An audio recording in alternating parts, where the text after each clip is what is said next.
Hey there, Matt Easton here, Scholar Gladiatoria, and Tobias Capwell at the Wallace Collection. And Augusto, come on to camera. There we go. So we are looking at, well, what are we looking at? Well, we're looking at the star of a new display that we're putting together, which opens on the 6th of October.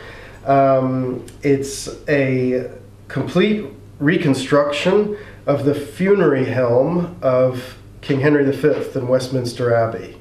And this object was constructed over the last 2 years as part of a research project being run by the Abbey into all of the achievements and objects associated with Henry V's funeral in 1422. And that's, of course, the helm, the shield, the saddle, and the sword. It's interesting that only 2 of those objects, the helm and the shield, are actually funerary achievements of Henry V. The saddle is probably one of 4 saddles that were used in the funeral, but it is closely associated with the funeral, but it is not one of the achievements, the objects hung over the tomb, symbolizing the return to God of a knight's earthly powers, as it were. And the sword, we suspect, is not Henry V's sword.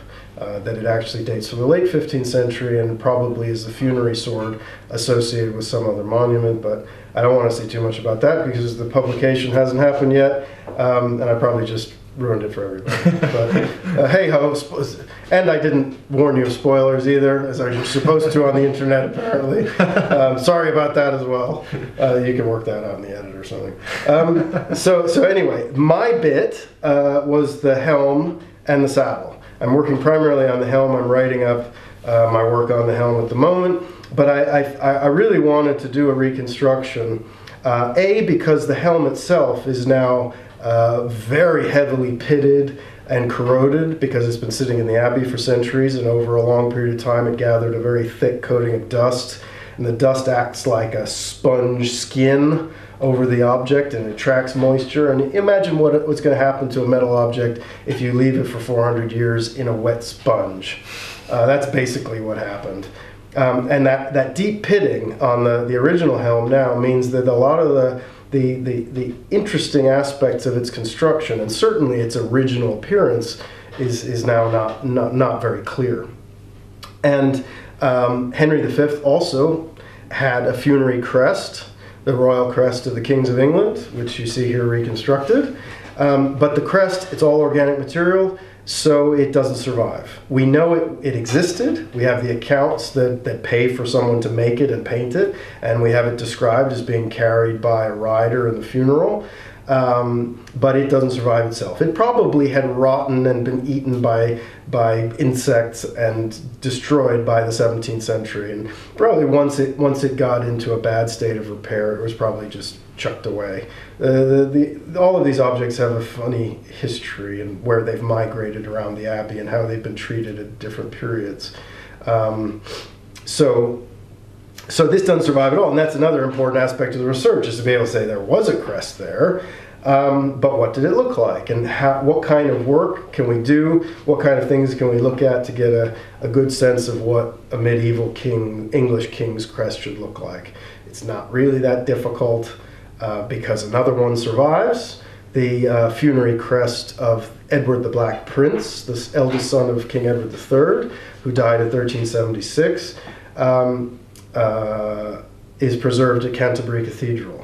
And the only difference between the Black Prince's crest and his father the king was that the Black Prince's leopard has a collar around it that is the analog to the heraldic label that differences the king's coat of arms from that of his eldest son.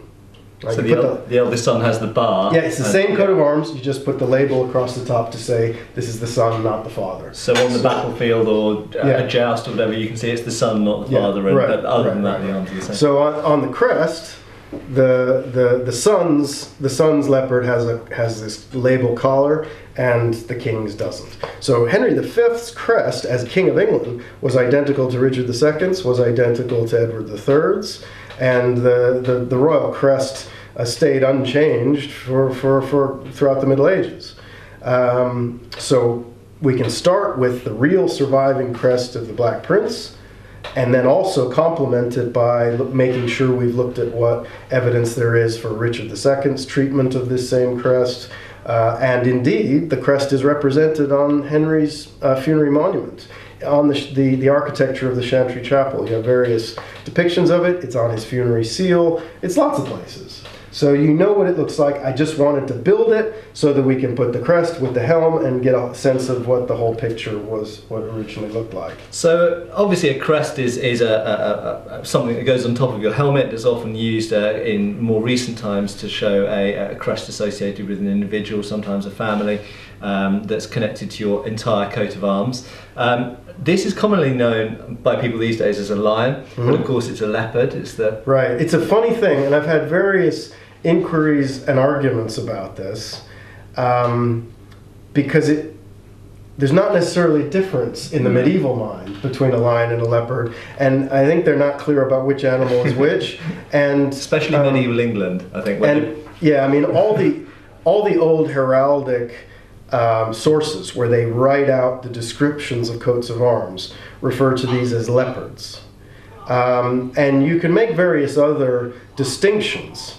You know, the leopards of England on the English coat of arms are these very gracile little creatures, very thin, wispy creatures that are looking straight out at the viewer. They're not, you know, up like this, looking muscular and thing. That's quite. There's a different thing there. The College of Arms tells me, I think it was them who told me, somebody who knows more about heraldry than me, told me that the only difference heraldically, technically, between the lion and the leopard is that the leopard's looking out at the viewer.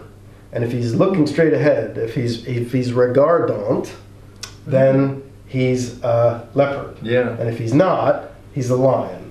You know, but it's a noble beast, and he doesn't seem to have a significant, you know, bushy mane or anything. So, and sometimes we even in heraldry you even get the heraldic version of an animal, and you get the literal version, the anatomical version of an animal. So an antelope's an example. If you look up heraldic antelope, it looks nothing like an antelope at all. It looks like some kind of dragon. So yeah, I think it's a kind of something it's more of a heraldic set of rules for itself. It doesn't observe reality. So what's this made of?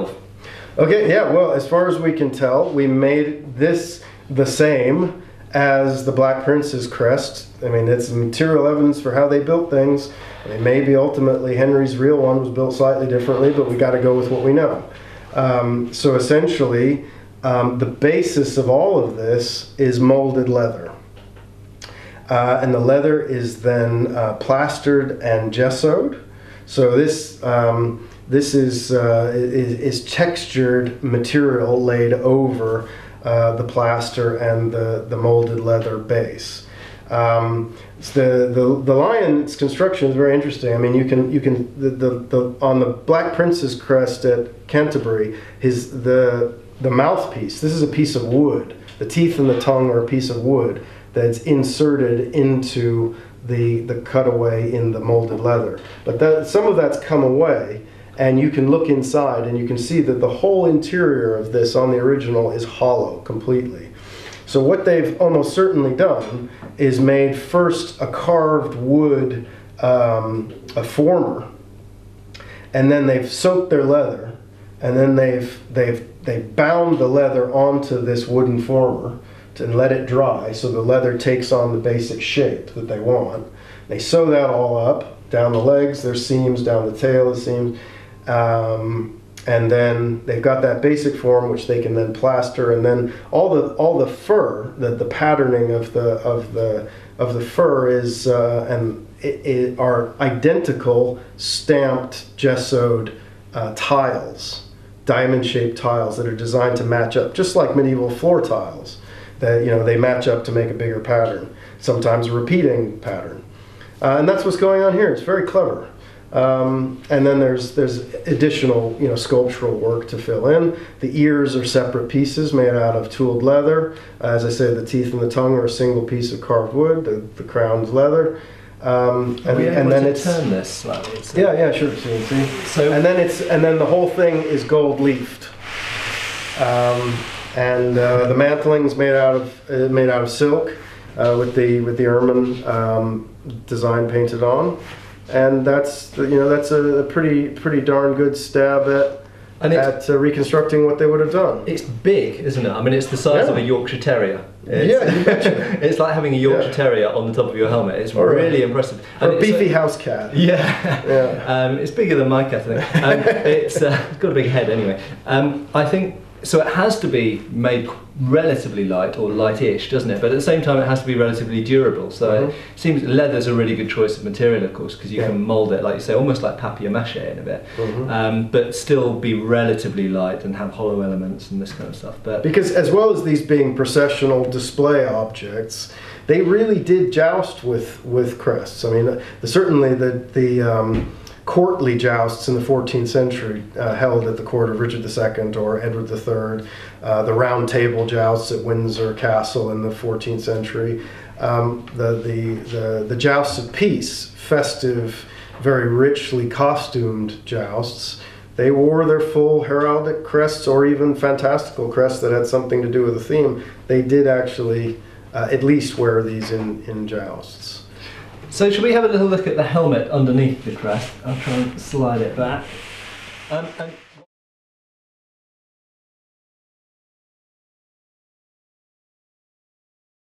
Thank you for watching. Please subscribe and feel free to follow us on Facebook.